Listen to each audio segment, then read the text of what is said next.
سعادت حسن منٹو کا افسانہ کھول دو۔ امرتسر سے اسپیشل ٹرین دوپہر 2 بجے کو چلی اور 8 گھنٹوں کے بعد مغل پورہ پہنچی۔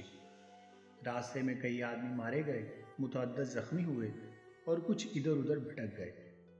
صبح 10 بجے کیمپ کی ٹھنڈی زمین پر جب سراج جی نے آنکھیں کھولی اور اپنے چاروں طرف مردوں، عورتوں اور بچوں کا ایک متلاطم سمندر دیکھا تو اس کی سوچنے سمجھنے کی قوتیں اور بھی ضعیف ہو گئیں۔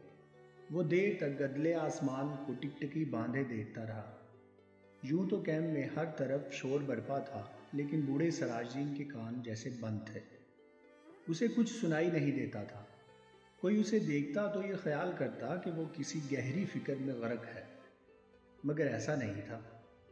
اس کے ہوش و حواس شل تھے، اس کا سارا وجود خلا میں معلق تھا۔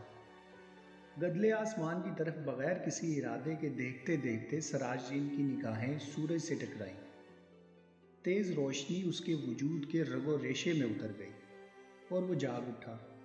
اوپر تلے اس کے دماغ میں کئی تصویریں دوڑ گئیں: لوٹ، آگ، بھاگم بھاگ، اسٹیشن، گولیاں، رات اور سکینہ۔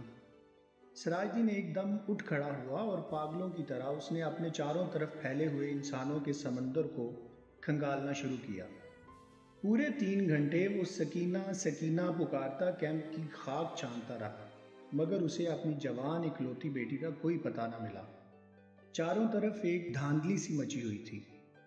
کوئی اپنا بچہ ڈھونڈ رہا تھا، کوئی ماں، کوئی بیوی، کوئی بیٹی۔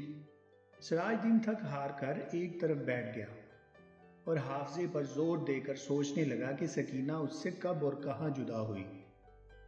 لیکن سوچتے سوچتے اس کا دماغ سکینہ کی ماں کی لاش پر جم جاتا، جس کی ساری انتڑیاں باہر نکلی ہوئی تھی۔ اس سے آگے وہ اور کچھ نہ سوچ سکتا۔ سکینہ کی ماں مر چکی تھی۔ اس نے سراج دین کی آنکھوں کے سامنے دم توڑا تھا، لیکن سکینہ کہاں تھی، جس کے متعلق اس کی ماں نے مرتے ہوئے کہا تھا: مجھے چھوڑو اور سکینہ کو لے کر جلدی یہاں سے بھاگ جاؤ۔ سکینہ اس کے ساتھ ہی تھی۔ دونوں ننگے پاؤں بھاگ رہے تھے۔ سکینہ کا دوپٹہ گر پڑا تھا۔ اسے اٹھانے کے لیے اس نے رکنا چاہا تھا، مگر سکینہ نے چلا کر کہا تھا: ابا جی چھوڑیے، لیکن اس نے دوپٹہ اٹھا لیا تھا۔ یہ سوچتے سوچتے اس نے اپنے کوٹ کی ابری ہوئی جیب کی طرف دیکھا اور اس میں ہاتھ ڈال کر ایک کپڑا نکالا۔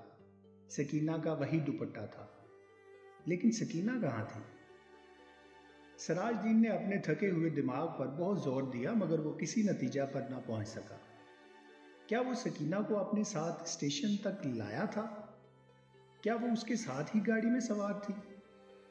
راستہ میں جب گاڑی روکی گئی تھی اور بلوائی اندر گھس آئے تھے تو کیا وہ بے ہوش ہو گیا تھا جو وہ سکینہ کو اٹھا کر لے گئے؟ سراج دین کے دماغ میں سوال ہی سوال تھے، جواب کوئی بھی نہیں تھا۔ اس کو ہمدردی کی ضرورت تھی، لیکن چاروں طرف جتنے بھی انسان پھیلے ہوئے تھے، سب کو ہمدردی کی ضرورت تھی۔ سراج دین نے رونا چاہا، مگر آنکھوں نے اس کی مدد نہ کی۔ آنسو جانے کہاں غائب ہو گئے تھے۔ 6 روز کے بعد جب ہوش و حواس کسی قدر درست ہوئے تو سراج ان لوگوں سے ملا جو اس کی مدد کرنے کے لیے تیار تھے۔ 8 نوجوان تھے جن کے پاس لاری تھی، بندوقیں تھیں۔ سراج دین نے ان کو لاکھ لاکھ دعائیں دی اور سکینہ کا حلیہ بتایا: گورا رنگ ہے اور بہت ہی خوبصورت ہے۔ مجھ پر نہیں، اپنی ماں پر تھی۔ عمر 17 برس کے قریب ہے، آنکھیں بڑی بڑی، بال سیاہ، داہنے گال پر موٹا سا تل۔ میری اکلوتی لڑکی ہے، تمہارا خدا بھلا کرے گا۔ رضاکار نوجوانوں نے بڑے جذبے کے ساتھ بوڑھے سراج دین کو یقین دلایا اگر اس کی بیٹی زندہ ہوئی تو چند ہی دنوں میں اس کے پاس ہوگی۔ 8 نوجوانوں نے کوشش کی۔ جان ہتھیلی پر رکھ کر وہ امرتسر گئے۔ کئی عورتوں، کئی مردوں اور کئی بچوں کو نکال نکال کر انہوں نے محفوظ مقام پر پہنچایا۔ 10 روز گزر گئے، مگر انہیں سکینہ کہیں نہ ملی۔ ایک روز وہ اسی خدمت کے لیے لاری پر امرتسر جا رہے تھے کہ چہرٹے کے پاس سڑک پر انہیں ایک لڑکی دکھائی دی۔ لاری کی آواز سن کر وہ بھدک گئی اور بھاگنا شروع کر دیا۔ رضاکاروں نے موٹر روکی اور سب کے سب اس کے پیچھے بھاگے۔ ایک کھیت میں انہوں نے لڑکی کو پکڑ لیا۔ دیکھا تو بہت خوبصورت تھی، داہنے گال پر موٹا تل۔ ایک لڑکے نے اس سے کہا، گھبراؤ نہیں، کیا تمہارا نام سکینہ ہے؟ لڑکی کا رنگ اور بھی زرد ہو گیا۔ اس نے کوئی جواب نہ دیا، لیکن جب تمام لڑکوں نے اسے دم دلاسا دیا تو اس کی وحشت دور ہوئی اور اس نے مان لیا کہ وہ سراج جین کی بیٹی سکینہ ہے۔ 8 رضاکار نوجوانوں نے ہر طرح سکینہ کی دلجوئی کی، اسے کھانا کھلایا، دودھ پلایا اور لاری میں بٹھا دیا۔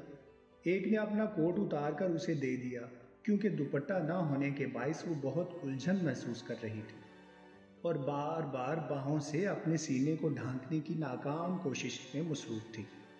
کئی دن گزر گئے، سراج دین کو سکینہ کی کوئی خبر نہ ملی۔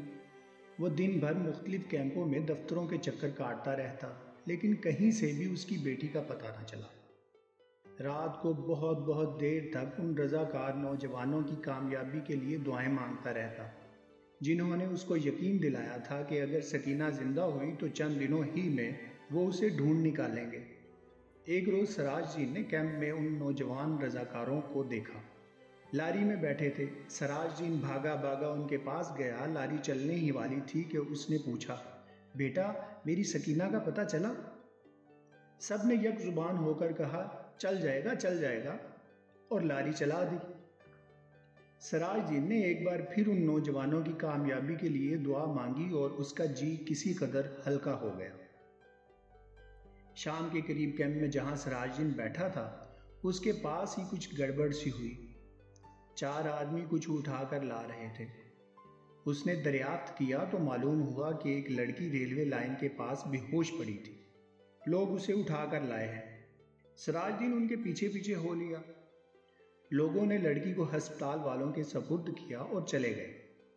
کچھ دیر وہ ایسے ہی ہسپتال کے باہر گڑے ہوئے لکڑی کے کھمبے کے ساتھ لگ کر کھڑا رہا، پھر آہستہ آہستہ اندر چلا گیا۔ کمرے میں کوئی بھی نہیں تھا، ایک اسٹریچر تھا جس پر ایک لاش پڑی تھی۔ سراج دین چھوٹے چھوٹے قدم اٹھاتا اس کی طرف بڑھا۔ کمرے میں دفعتاً روشنی ہوئی۔ سراج دین نے لاش کے زرد چہرے پر چمکتا ہوا تل دیکھا اور چلایا، سکینہ! جس ڈاکٹر نے کمرے میں روشنی کی تھی اس نے سراج دین سے پوچھا، کیا ہے؟ سراج دین کے حلق سے صرف اس قدر نکل سکا، جی میں اس کا باپ ہوں۔ ڈاکٹر نے اسٹریچر پر پڑی ہوئی لاش کی طرف دیکھا، اس کی نبض ٹٹولی اور سراج دین سے کہا، کھڑکی کھول دو۔ سکینہ کے مردہ جسم میں جنبش پیدا ہوئی۔